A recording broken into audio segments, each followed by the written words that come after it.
السلام علیکم دوستانو، تازه د خوشحالۍ خبر خوشحال سادات یو ځل بیا افغانستان ته راځي. یو ځل به بیا په نوي حکومت کې خپله دنده پیلوي. د اختطافګرو، ظالمانو، جنایتکارانو، لنډغرو پر ضد به بیا یو ځل درېږي. ویډیو تر اخره راسره وګورئ. که په دې چینل کې نوي یاست د چینل هم درسره سبسکرایب کړئ. د کورنیو چارو وزارت پخوانی امنیتي مرستیال جنرال خوشحال سادات له پژواک سره په ځانګړې مرکه کې وویله له طالبانو سره مې خبرې کړې دي. هغوی ملي سرود، ملي بیرغ او د ښځو حقونو او د خلکو خصوصي حریم ته درناوی کوي.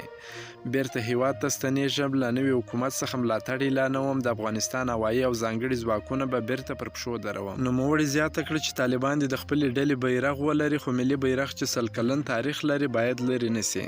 سادات وویل چې د طالبانو پر ضد لوی حرکتونه په پیلېدو دي او له ده هم غوښتل سوي دي چې ورسره یو ځای سي.